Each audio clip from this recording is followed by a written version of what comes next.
Hello, and welcome to a reading of Book 2, Chapters 1 to 4, where we decide to explore a more comprehensive and nuanced understanding of the concepts we brought up in the summary. And that's all outlined here in our overall goal and success criteria, where we say we're going to explore the nuanced understanding, a more nuanced understanding, sorry, of the concepts summarized in the previous summary that we just studied. Which leads to the following success criteria, which are actually pretty easy to get. We need to draw on our prior knowledge based on the previous summary that we studied. That's the summary on Book 2, Chapters 1 to 4. And then we need to trace a nuanced development of these concepts. All I need you to do is write out these success criteria, score yourself 1 to 4. And remember how, when we were doing the summary, we drew a picture of a superhero. You might remember that temperance was a virtue that was discussed or exemplified quite a lot when we were looking at the summary. So what I want you to draw is a picture of a superhero engaged in an act of temperance. And hopefully that jogs your memory about the fact that it's not just enough to perform a virtuous act. One must perform the virtuous act if they aspire to being virtuous or if they already are virtuous. Otherwise, it's just callous self-interest. Please, pretty please at the chair on top, do the APK and score yourself on the success criteria. Let's start the reading. As you can see, this chapter, we're going from chapters 1, 2, 3, and 4, which will take a lot of reading. So get your concentration caps on, because we're going to read quite a fair bit. Book 1, Book 2, Moral Virtue. Moral virtue, how it is acquired. Moral virtue, like the arts, is acquired by repetition, that implies habits, of the corresponding acts. 1. Virtue, then, being of two kinds, intellectual and moral. Intellectual virtue, in the main, owes both to its birth and to its growth to teaching, for which reason it requires experience and time, while moral virtue comes about as a result of habit, whence also its name, ethique, is one that is formed by a slight variation from the word of ethos, or habit. Look at that, he's talking about etymology himself. Ethics comes from ethos, and ethos relates to habit, but now when we see it, we know today, in our modern day terms, ethics actually relates to doing the right thing. So, what he's basically saying here, two types of virtue. The first is intellectual, which is cultivated and born through education, and the second is moral, which is acquired through habit. I think you need to take a note. So that was just something brought up in the summary, and it's not that much more complex than that. Let's keep reading. From this, it is also plain that none of the moral virtues arises in us by nature, for nothing that exists by nature can form a habit contrary to its nature, and human beings can, guys. All right? That's interesting. I like that. For nothing that arises from nature can form a habit contrary to its nature. And obviously, human beings can. I think that's what's being implied. For instance, a stone by which nature moves downwards cannot be habituated to move upwards, not even if one tries to train it by throwing it up 10,000 times. Nor can fire be habituated to move downwards, nor can anything else by nature behaves in one way be trained to behave in another. Neither by nature then, nor contrary to nature, do the virtues arise in us. In other words, virtues don't just happen in us. Rather, we are adapted by nature to receive them and are made perfect by habit. So what he's arguing here is that human beings can act contrary to nature, and we acquire these virtues, or we are adapted by our nature, so we can change to receive these virtues, and we acquire them through habit. You don't need to go much more in that. That's just a more nuanced understanding of him explaining why habit is important. Habit allows us to acquire virtue. That's what he's basically saying, and we need to do that because we're not born with it naturally. We're different from a rock. Take a note. Then we go on. Again, of all the things that come to us by nature, we first acquire the potentiality, and later exhibit the activity. So of all the things that come to us by nature, So he thinks that virtue is kind of natural. We first acquire these things by nature. Um, we first acquire the potentiality and then we later exhibit the activity. Well, that's a bit more nuanced. He's basically saying of all the things that come to us by nature, by our own inner nature, we first have the potentiality, we're probably born with it, and then we exhibit it through our activity. This is plain in the case of the senses, for it was by often seeing and often hearing that we got the senses, for it was not by often seeing and often hearing that we got the senses, but on the contrary, we had them before we used them, and did not come to have them by using them. Okay, but the virtues we get from exercising them, as also happens in the case of the arts as well. For the things we have to learn before we can do them, we learn by doing them. For the things we have to learn before we can do them, we learn by doing them. Write that down. I'm saying write that down because that is pretty much a condition of human activity, isn't it? There are many things that we need to learn before we do them, and we learn them by doing them. We learn through procedure. It's a classic part of teaching. Sometimes you can't tell a student how to do something. You need to lead them through doing it, and they learn by doing. So men become builders by building, and lyre players by playing the lyre. So too we become just by doing just acts. So we become just by doing just acts, and temperate by doing temperate acts, and brave by doing brave acts. This is confirmed by what happens in states. For this, and by this he means governments. For legislators make the citizens good by forming habits in them, and this is the wish of every legislator, as those who do not affect it miss their mark, and in this, that a good constitution differs from a bad one. Again, it is from the same causes and by the same means that every virtue is both produced and destroyed, and similarly every art, for it is from playing the lyre, well, it's not that good and bad lyres are produced. So he's saying our actions allow us to be good and bad, just like our actions allow us to be good at playing the lyre or bad at playing the lyre. Can you make a note? And the corresponding statement is true of builders and all of the rest. Men will be good for bad builders. Men will be good or bad builders as a result of building well or badly. Here again is that statement that came from the other chapters, guys, where the good resides in the function. For if this were not so, there would have been no need of a teacher, but all men would have been born good or bad at their craft. So here he's using these activities that allow us to build a practice or an art. And he kind of says that being virtuous is a practice or an art. It's an activity, as he refers to it a lot. Because, it's pretty self-evident that if it wasn't something that we would practice an art and we had to learn, we'd just be good at it. But in the case of being a lyre player or in the case of being a builder, it's something you have to learn from a master, just like being virtuous. And it should make sense. And again, we have the nature to learn it, but it comes to us by our nature, which is what he set up here. It might have been a bit confusing while he actually said it, but it comes to us by our nature. We change as a result of our nature and we learn how to be virtuous. Take a note. All right, let's keep reading. For this we are not so, and there would be no need of a teacher, but all men would have been born good or bad at their craft. This then is the case by virtues, or with the virtues also. By doing the acts that we do in our transactions with other men, we become just or unjust, or by doing the acts that we do in the presence of danger, and by being habituated to feel fear or confidence, we become brave or cowardly. Brave, cowardly, and just, they are all states of virtue. Well, brave would be a state of virtue, cowardly would be a state of vice. And what he's basically saying is that our actions kind of confer how we acquire virtue or what virtue we have. And notice here, this is one classic thing about virtue. Virtue is how we interact with other men or other people, would be better.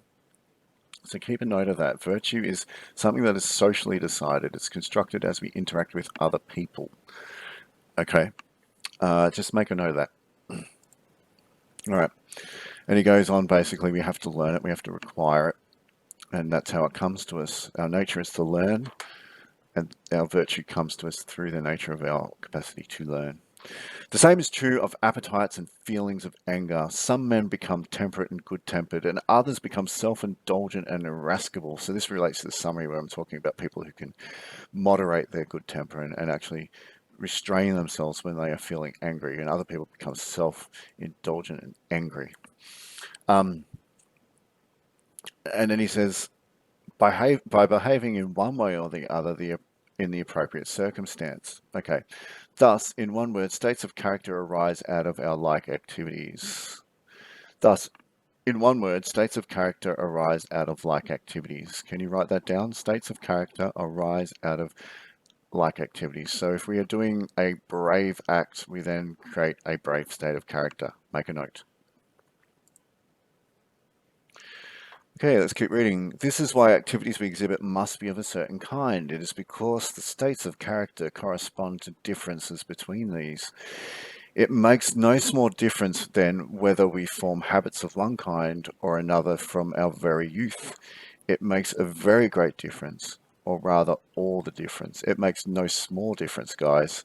We need to cultivate these good behaviors that nurture like states of mind in order to have them throughout our life. We need to do it since we're very, very young. Make sure you note take that. Okay, so hopefully this is all really relevant to the summary, and we've been able to, go back or remember a lot of the points that are brought up in the summary. Some of this would be confusing, but I am deliberately skipping over the confusing parts because in a sense they don't make sense for the coherence of the overall argument. So don't stress out if a couple of things I mentioned just don't gel. Remember, it's the way it was written, and remember also that sometimes they're just not relevant to the overall main argument, okay? Number 2, the acts cannot be prescribed exactly, but must avoid excess and defect.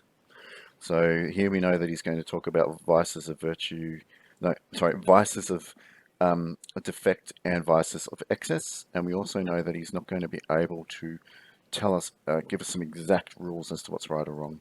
We have to kind of find the golden mean, okay? All right, since then, the present inquiry does not aim at theoretical knowledge like others, for we are inquiring not in order to know what virtue is, but in order to become good. The goal is to become good. That's what he's trying to aim for, since otherwise our inquiry would have been of no use. In other words, if we weren't, what would be the point of me writing this? We must examine the nature of our actions, namely how we ought to do them, for these determine also the nature of the states of our character that are produced. As we have said, that should make sense, guys. It should all be really clear.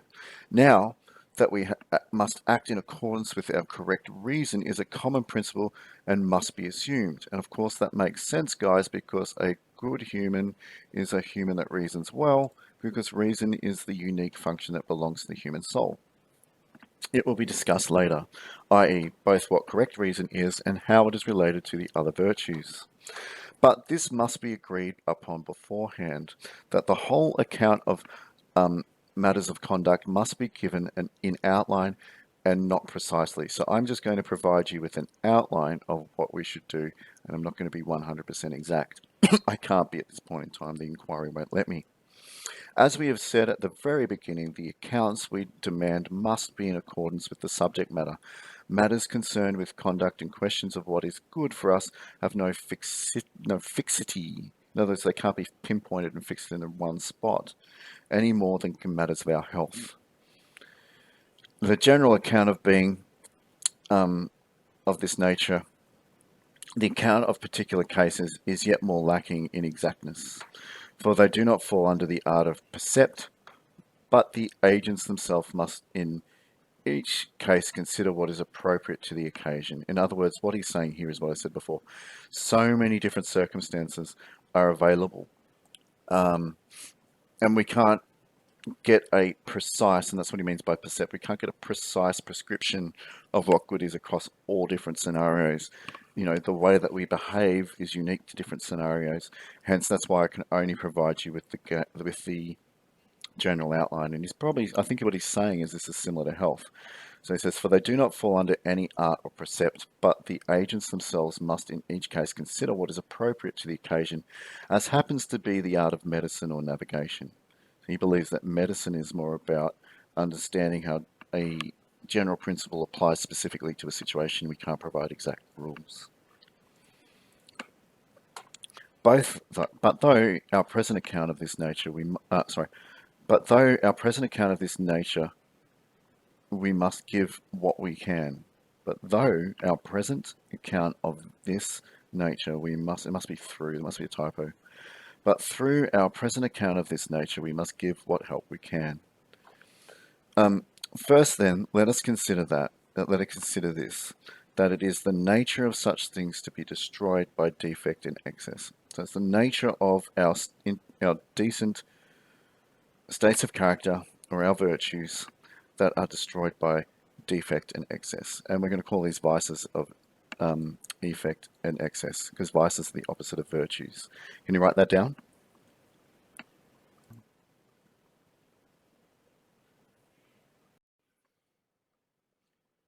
So then he goes on to start using metaphors to explain this. In fact, he says something pretty clever. Using metaphors of sensible things, or things that we can sense with our senses, provide us with a good way of understanding things that are intangible. Let's keep reading. First, then, let us consider that in the nature of such things to be destroyed by defect and excess, as we have seen in the case of strength and health. For to gain light on things imperceptible, i.e., things that we can't sense, we must use the evidence of sensible things in order to see them, right? So exercise, either excessive or defective, destroys the strength. And similarly, drink or food which is above or below a certain amount destroys health, while that which is proportionate both produces and increases and preserves it. That's health and strength.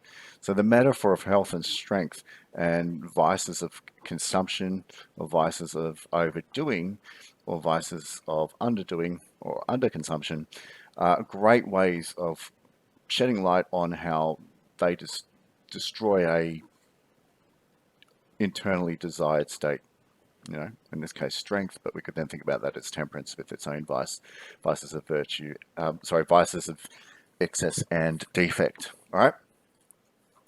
So it is too that in the case of temperance and courage and other virtues, for man who flies from fears everything, a man who flies from and fears everything and does not stand his ground against anything becomes a coward. And the man who fears nothing but goes to meet every danger becomes rash. So rash means acts without thinking. Cowardly means just run away from everything. The important thing is you want the middle point, right? And similarly, the man who indulges in every pleasure and abstains from none becomes self-indulgent, while the man who shuns every pleasure and as bores do becomes in a way insensible, just really pain in the bum. Temperance and courage. Courage is the middle point between the vice of excess, which is rashness, and the vice of defect, which is cowardice. Temperance is the self-restraint virtue, which is the middle point between the vice of self-indulgence, which is the vice of excess, and the vice of defect, which is the vice of does he define it? Does he define it as asceticism? Well, it just says shuns every pleasure, but that would be asceticism. Okay. So I think what you should do is probably take a note. For here, he's kind of pointed out how vices of efficiency and defect work, and what the middle point would be. And here he's used like a actual concrete material metaphor to kind of point out how these immaterial virtues would work. And probably should write those down. Okay. So then we go on to say, but not only the sources and cause of their origination, origin I prefer, but origination and growth the same as those of their destruction, which means he's talking about our activities, but also the sphere of their actualization will be the same. Remember last time in the summary, what I was saying when I was talking about the sphere of actualization is how do we actually become virtuous? How do we actually become temperate? How do we actually become brave or courageous? Well, you see, the way that we become that is the way that is it happens when we do it. And the more we do it, the more we become it. And as we'll see later on, The more we become it, the easier it is to perform, you know, a virtuous act. For this is true of the things which are more evident to our senses. For example, strength. It is produced by taking much food and undergoing much exertion, and is the strong man, and it is the strong man that will be most of all able to do things, or do these things, i.e., the strong things. Do you get it? So too is it with the virtues. By abstaining from pleasures, we become temperate, and it is when we have become so that we are most able to abstain from them. Easy. And similarly, too, in the case of courage, for being habituated to despise things that are fearful and to stand our own ground against them, we become brave. And it's when we become so that we shall be most likely to stand our ground and against them. So habit and habituation allows us to reinforce that virtue that we want to maintain. And of course, the more virtuous we become, the easier it is. Just like being strong, it's easier to get stronger if you are already strong, you know. So you've got to engage in the practice by habit. Can you please take a note? Chapter 3, here we are. Pleasure in doing a virtuous act is a sign that the virtuous disposition has been acquired. Disposition means internal state. Do you remember Armstrong? And a variety of considerations show the essential connection of moral virtue with pleasure and pain. There's a connection. That doesn't mean the aim is pleasure and pain, but we must do something or learn how to respond to pleasure and pain in order to be moral. Okay, let's go. 3, we must take as a sign of states of character the pleasure or pain that supervenes upon us. Super means comes upon us. Okay, for the man who abstains from bodily pleasure and delights in this very fact is temperate, while the man who is annoyed at it is self-indulgent. So let's see what he says here. He says basically we must take into account the states of character, the pleasure or pain that supervenes upon acts, so that comes as a result of our actions. For the man who abstains from bodily pleasure and delights in abstaining from bodily pleasure is in this fact actually a temperate person. But while the man who is annoyed is actually self-indulgent. So the person who abstains from bodily pleasure but doesn't enjoy it is obviously self-indulgent. He's just being a wanker. And he who stands his ground against things that are terrible and delights in this, or at least is not pained, is brave, while the man who is pained is a coward. So if you still feel that pain, you still are a coward, even though you are standing up for yourself. So take a note. In other words, one must find delight in the actual virtue or the virtuous act they are performing for it to be virtuous. Otherwise, it is something else. Take a note. For moral virtue is concerned with pleasures and pains. It is on account of the pleasure that we do bad things and on account of the pain that we abstain from noble ones. So here he's saying we avoid doing noble things because it could cause pain, and we may perform bad acts because they are pleasurable. All right?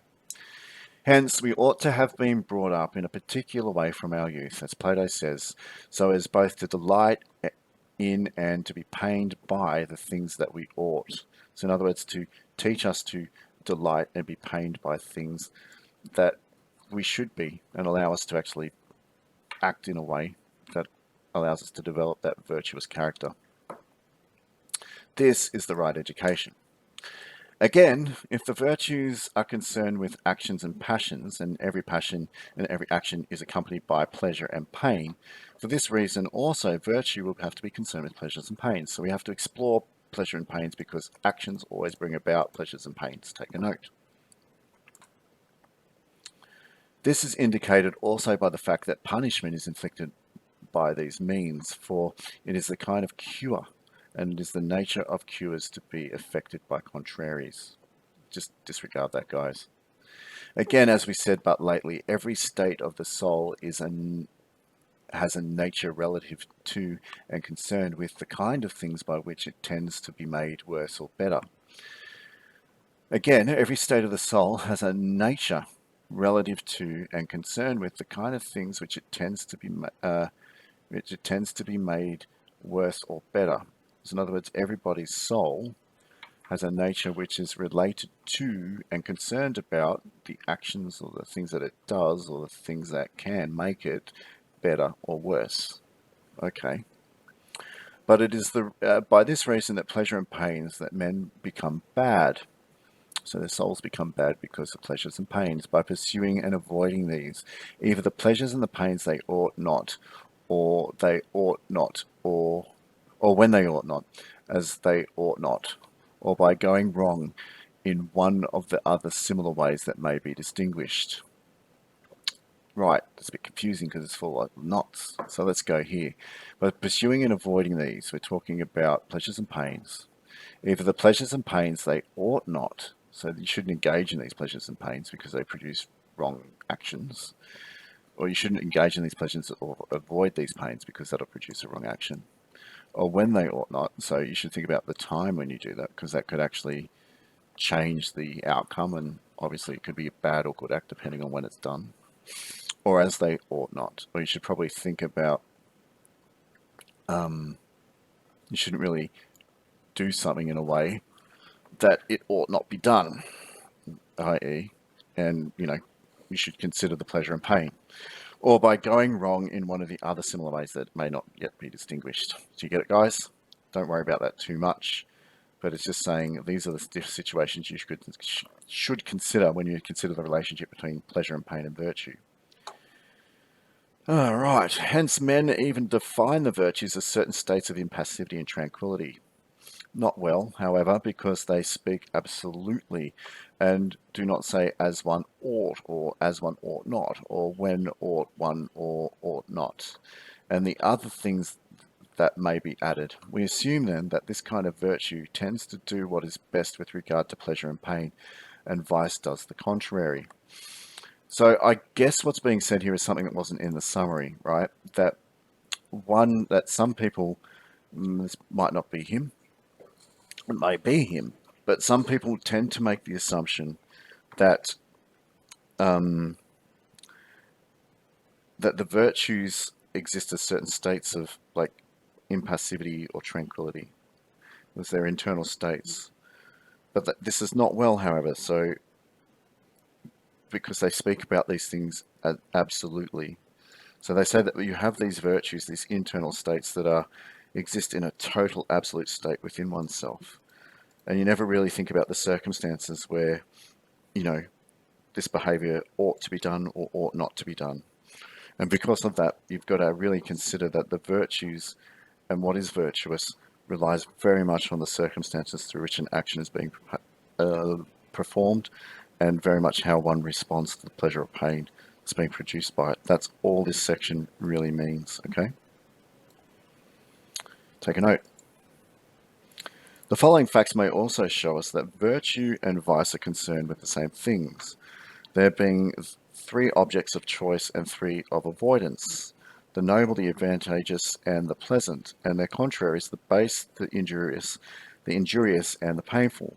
About all of these, a good man tends to go right. So in the face of all these different objects of choice or objects of avoidance, a human being, the good man will react in the right way, and the bad man tends to go and react in the wrong way.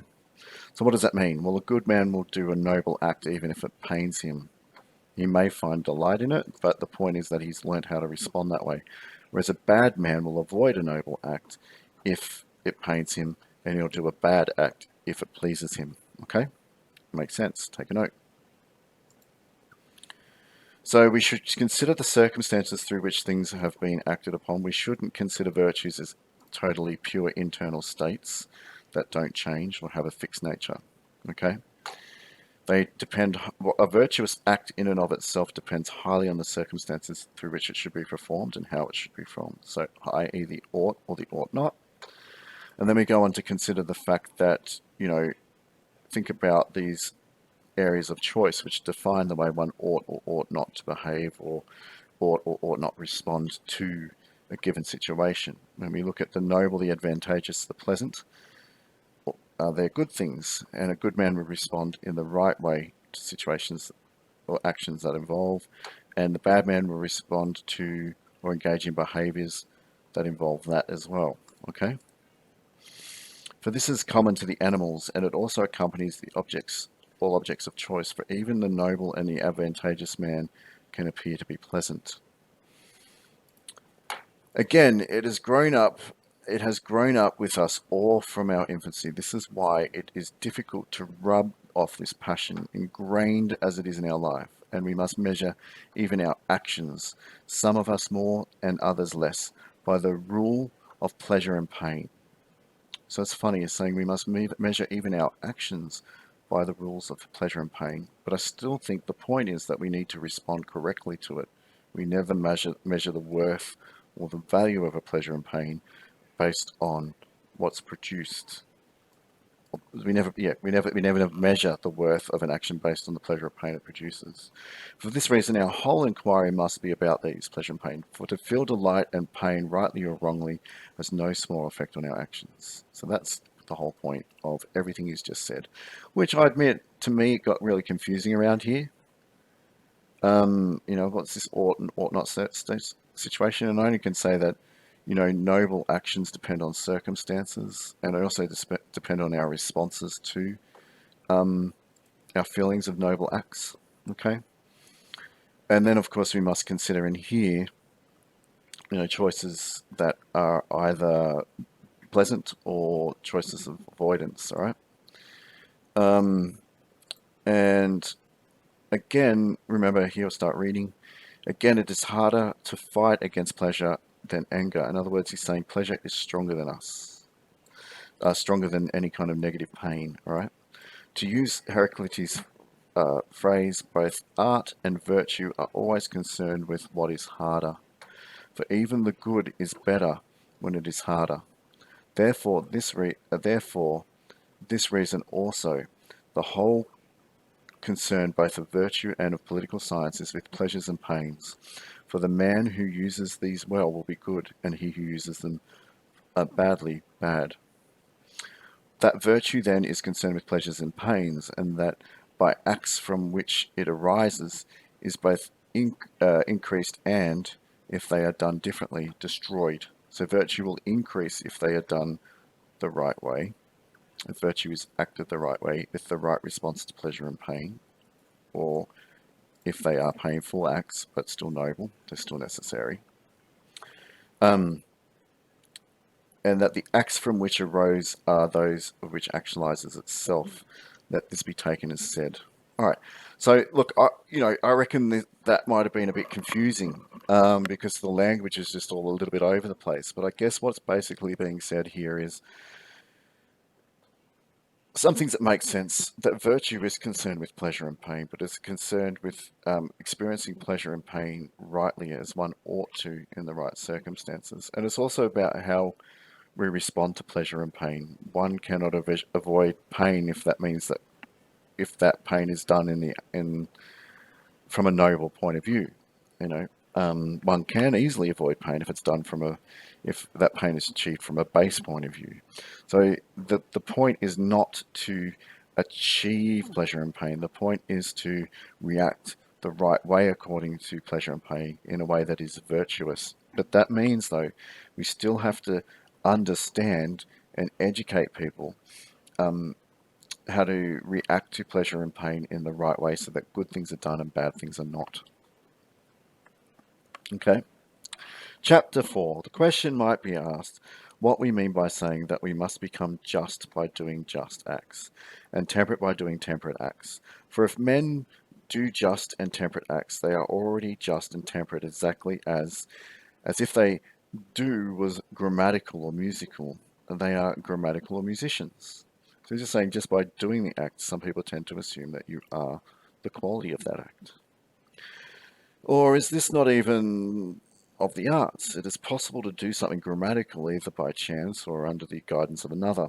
A man will be a grammarian then only when he has both done something grammatical and done it grammatically. So he has to do it in the grammatical sense, not just do something that is grammatical. And this means doing it in accordance with the grammatical knowledge in himself. So if one just does something that is properly grammatical in terms of language and does it right by accident, that doesn't mean that he's actually being grammatical. He must do it with the knowledge that he's being grammatical in himself. Likewise, virtuous acts must be done with the knowledge that they are virtuous in and of themselves. Again, the case the arts. Again, the case of the arts. and that of the virtues are not, and that the case of the arts and that of the virtues are not similar. For the two products of the arts have their goodness in themselves, so that it is enough that they should have a certain character. But if the acts that are in accordance with virtues have themselves in certain character, it does not follow that they are done justly or temperamently. So in other words, he's saying if one acts in a way that is just or temperate, that doesn't necessarily mean that they are just or temperate. The agent must also be in a certain condition when he does them. In other words, he has to be temperate or he has to be just when he's doing it. In the first place, he must have knowledge. Secondly, he must choose the act itself for the act and choose the acts for the same. And then, thirdly, his action must proceed from a firm and unchangeable character, i.e., one must be virtuous. Take some notes. These are not reckoned in as conditions of the possession of the arts, except the bare knowledge, but as a condition of the possession of the virtues, knowledge has little or no weight. While the other conditions count not of the little, but of everything. Don't worry about that. I'm completely confused. I don't even know why he brought that up. The very conditions which result from often doing just and temperate acts. All right, let's get to the end of this. We're probably a bit tired, and it's been a lot of reading. Actions then are called just and temperate when they are such as the just or the temperate man would do. So in other words, what he's saying quite clearly, and you should know this by now, if you act in a way that is temperate or just, you have to be thinking from the point of view of a just or temperate man. You can't just perform the actions by fluke. But it's not the man who does these that is just or temperate. This is what he's about to say. But the man who also does them as just and temperate men do them. Okay? It is well said then that it is by doing just acts that the just man is produced, and by doing temperate acts the temperate man. Without doing these, no one would even a prospect of becoming good. So this is where he kind of says, look, some people have to want to be just or temperate. Some people want to be virtuous and are heading in that direction of becoming virtuous. So you don't have to be solely just or virtuous in order to commit a virtuous act. You just have to imagine yourself that way and aim to be that way, and then you will practice it and you will easily acquire that internal state. And that's what he's really arguing there. But most people do not do these, but take refuge in theory. In other words, they just apply ethics theoretically. They don't have that internal spirit or want to do the virtue, and think that they are being philosophers and will become good in this way, behaving somewhat like parents who listen attentively to their doctors, but do none of the things that they are ordered to do, as the latter will not be made well in body by such course of treatment, the former will not be made well by soul, as in a course of philosophy. All right, that was a lot of information, and really you should be relying on your summary to get it. There were a lot of nuances there, and there were points that were very confusing. This ought and ought not stuff. It's like, what are you talking about? And basically, I think what's being said here, and the way that I interpret it, is that one must take into account the circumstances of their actions in order for them to be virtuous actions. You know, what one person does in one scenario may be virtuous, but in another scenario, completely not virtuous. So you can't think of these virtues as something that exists as an internal and impassive and completely rigid state within a person. Virtuous behavior depends highly on the circumstances, and because virtue is produced by actions, you know, as he said before, the sphere of actualization of virtue is through the activity itself. One must understand that, therefore, they're not fixed, immutable states of being. They are states of being that actually change throughout time. So I guess that's something to really think about. Um, the last thing that I want to talk about, so that was I thought that was pretty confusing. Um, then we move on, we get into a bit more of a confusing point where he talks about the the objects of choice versus objects of avoidance, and how one would actually react to situations that involve the objects of choice and objects of avoidance, and the pleasure and pain that is produced by actions resulting from objects of pain or objects of avoidance. They're things to really consider. Okay. What else? We're this kind of grammarian here. Remember, I like the point of view that he points out that if someone just writes correct grammar but doesn't think about it with knowledge of correct grammar, then it's just a fluke. They're not actually cultivating the state of being grammatical. The same goes for virtue, which explains why one must choose to, must apply their knowledge of virtue when being virtuous. And along with that, one must also engage in choosing the action for the action's sake and do it from a fixed state of character, which is a bit of a problem because what if one isn't virtuous yet but wants to become virtuous, is trying to acquire those virtuous qualities?